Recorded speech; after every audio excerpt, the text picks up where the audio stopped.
Come இன்னைக்கு நம்ம ரிஷப ராசிக்கு குரு பயிற்சி பலன்கள் பார்க்க போறோம். பதிவுக்கு போறதுக்கு முன்னாடி உங்களுக்கு கன்சல்டேஷன் வேணும்னாலோ இல்ல ஜாதகம் படிக்கணும்னாலோ நீங்க என்னுடைய வெப்சைட் இருக்கு ஜெயஸ்ரீபாலன்.com. அது மூலமாக போகலாம். அப்புறம் நீங்க கொஞ்சம் சப்ஸ்கிரைப் பண்ணலாம். நெக்ஸ்ட் வரப்போற ஒரு விஷயம் உங்களுக்கு தெரியும். நீங்க ஃப்ரீ ஆஃப் காஸ்ட்லயே ஜாதகம் கத்துக்கலாம் என்னுடைய சேனலை ஃபாலோ பண்ணும்போது.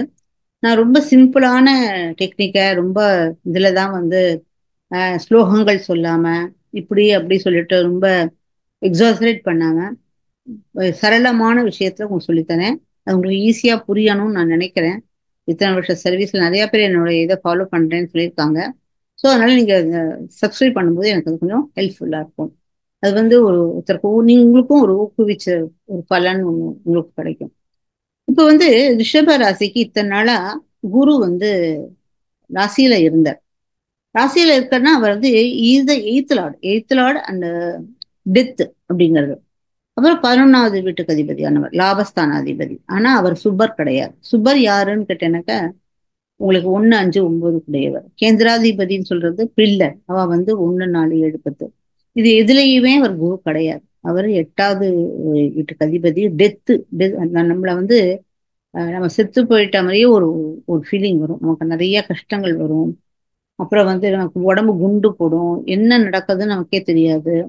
அந்த மாதிரி எல்லாம் நீங்க நிறைய எனிமி உங்களுக்கு நீங்களே எனிமி ஆயிடுவீங்க. ஏன்னா எய்த் ஹவுசஸும் இது கண்ணுக்கு தெரியாத எனிமி. அதுல உங்களுடைய பாதி ஆக்டிவிட்டிஸ்க்கு நீங்க தான் காரணம். ஓகேயா? சோ அந்த மாதிரி இருந்தது. இப்போ உங்களுடைய 2ஆம் வீடு தனக்காரகன்னு சொல்லக்கூடிய வாக்குஸ்தானத்துக்கு அவர் போறார். வாக்குஸ்தானம்ங்கிறது இப்ப டியூவல் சைன்ல போயிருக்குது. ஓகேயா? நீங்க ஒண்ணு சொல்றேன்னு செய்வேன்னு சொல்லுவீங்க, ஆனா செய்ய மாட்டீங்க.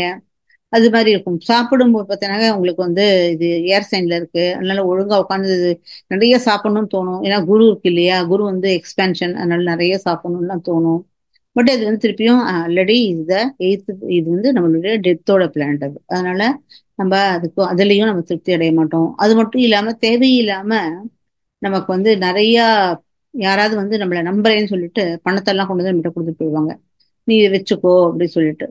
சோ அப்படி வச்சுக்கும் போது கடைசியில் நமக்கு கெட்ட பேரும் போயிடும். ஓகேயா?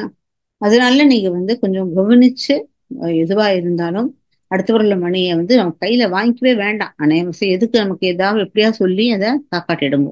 ஓகேயா? இது ஒண்ணுதான் உங்களுக்கு ரொம்ப முக்கியம். ஏன்னா கம்யூனிகேஷன்ல உங்களுடைய எனிமி பிளான்ட் உட்காந்துட்டு இருக்கிறது. உங்களுடைய வார்த்தைக்கு உங்க குடும்பத்திலையும் யாராவது ஒரு எளிமைக்காரங்க உட்காந்துருவாங்க. அவங்க உங்ககிட்ட பார்க்கறதுக்கு ரொம்ப நல்லவர். ஏன்னா சுபர் இல்லையா? ரொம்ப நல்லவர், ரொம்ப பிரில்லியன்ட் மாதிரி தெரியும், எல்லாம் இருக்கும். ஆனா உள்ளுக்குள்ள பார்த்தா எப்படி சொல்லுவாங்களே, உறவாடி கெடுக்கிறதுன்னு சொல்லுவாங்கல்ல, அந்த மாதிரி உறவாடி நம்மளுக்கு எடுத்துட்டு போயிடுவாங்க. ஓகே. 4வது வீட்டுல கேத்து இருக்கிறதுனால உங்களுக்கு வெளிநாட்டு பயணத்துக்கு நிறைய சான்ஸ் இருக்கு. நான் 10ல ராகு வேற வந்திருக்கு. அதனால உங்களுக்கு வெளிநாட்டுக்கு சான்ஸ் இருக்கு. வந்து குருவுடைய அந்த 5ஆம் பார்வையானது உங்களுடைய 6ஆம் வீட்டை பார்க்கறது. ஓகேயா? சோ 6ஆம் வீட்டை பார்க்கும்போது ருணரோக சத்துஸ்தானத்தை அவர் பார்க்கறார். அதனால உங்களுக்கு இருந்த கடன் தொல்லை, வியாதி, அதுக்கப்புறம் உங்களுடைய எனிமி இவங்கெல்லாம் உங்களுக்கு குரு அவரை கெட்டவராக இருந்தா கூட குரு அவர் இருக்கிற இடத்துல அவர் பார்க்குற பார்வை நமக்கு நல்லதை கொடுக்கும். இருக்கிற இடத்த பார்க்க கூடாது. அவர் பார்க்க குருவோட பார்வை பட்டாலே போறோம், கோடி நன்மை வரும்னு சொல்லுவாங்க. சோ அவருடைய பார்வை உங்களுடைய 6ஆம் இடத்தை பார்க்கறதுனால அவர் உங்களுக்கு இதெல்லாம் சரியாகும். அது மட்டும் இல்லாம ராசி திருஷ்டி மூலமாக அவருடைய 5வது வீட்டை பார்க்கறதுனால உங்களுக்கு மந்திர சித்தி, உங்களுக்கு படிப்புல, உங்க குழந்தைகளோட படிப்புல, குழந்தை இல்லாதவங்களுக்கு குழந்தை பிறக்கிறது, இந்த மாதிரி நிறைய ப்ரமோஷன் வருது. 5ஆம் வீடு ஆல்சோ ப்ரமோஷன். அதனால உங்களுக்கு ப்ரமோஷன் கிடைக்கிறது. இந்த மாதிரியான ஒரு விஷயங்கள்லாம் உங்களுக்கு நடக்கும். அதே சமயத்துல 8ஆம் வீட்டுல 8ஆம் வீட்டையும் குரு பார்க்கிறார். பார்க்கும்போது உங்ககிட்டேந்து உள்ள பணம் தேவையில்லாம 5 ரூபாய் கொடுத்துட்டு, இல்ல நான் 5 ரூபாய் கொடுக்கல 15 ரூபாய் கொடுத்தேன், இவன் என் பைசாவை இது பண்றான்னு சொல்லிட்டு எல்லாரும் உங்க மேல இது சொல்லி கடைசியில் உங்ககிட்ட இருக்கிற பணத்தை, ஏன்னா உங்களுடைய பணம் வெளியில போறது. ஏன்னா பார்வை எங்க போறது? 8ஆம் இடத்துக்கு போறது. அவர் உட்கார்ந்துருக்கிற இடத்த விட்டு 8ஆம் இடத்துக்கு போறதுனால உங்களுடைய பணம் வெளிநாட்டுக்கு வெளி இடத்துக்கு தேவையில்லாம உங்களுக்கு ரிட்டர்ன் வராது. உங்களுக்கு பைசாவே வராது. அந்த மாதிரியான ஒரு இடத்துல போயிடுது. ஏன்னா லாபஸ்தானாதிபதி வேற அங்க போய் உட்காந்துட்டு இருக்காரு. சோ அதனால அவ எல்லாம் நீங்க என்ன சம்பாதிக்கிறீங்களோ அந்த பைசா எல்லாம் உங்களுக்கு போயிடும். ட்ரை அவுட் ஆயிடும். அதனால ருத்ரன் செம்மக்கும் சிவன் அது மாதிரியான ஒரு சிவன் என்னன்னு இது கிடையாது. இது சகசானம் படிச்சிடாதீங்க. ருத்ரன் செம்மக்கும் பிரதோஷம், அது சனி பிரதோஷம், குருவார பிரதோஷம் அந்த மாதிரி வியாழக்கிழமை பிரதோஷம்லாம் இருக்கு இல்லையா, அதுக்கெல்லாம் போய் நிறைய இது வந்து எப்போ ஏர்சைன்ல ஒரு பகவான் இருக்காருன்னா மந்திரங்கள்ல ஓதுறதுல தான் இருக்கும். அன்னதானம் பண்ணக்கூடியது. அதே சமயத்துல அக்டோபர் 16ஆம் தேதி அன்னைக்கு அவர் கடகத்துல வரும்போது, அப்போ நீங்க உங்களுடைய 3ஆம் வீட்டுக்கு வரும்போது உங்க கையால 2 மாசத்துக்கு நீங்க அன்னதானம் பண்ணலாம் நிறைய.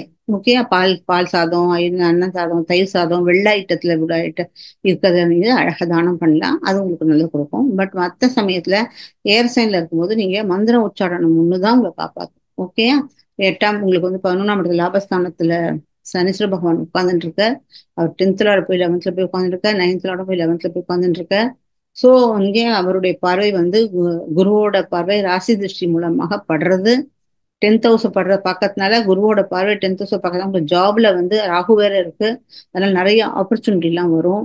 கன்சல்டேஷன் ஆப்பர்ச்சுனிட்டி, ரிசர்ச் அந்த இது அந்த மாதிரியான இருக்கிறவங்களுக்கு எல்லாம் பூஸ்ட் ஆகும். டாக்டர்ஸ்க்கு எல்லாம் ரொம்ப பூஸ்ட் ஆகும். அப்புறம் 11th வந்து உங்களுக்கு லாபத்துல கொஞ்சம் முறை, ஏன்னா சேட்டன் வந்து கொஞ்சம் ஸ்லோவா வரும்.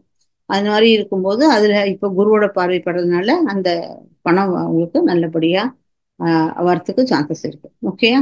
இதுதான் குரு பெயர்ச்சி ரிஷபராசிக்கு.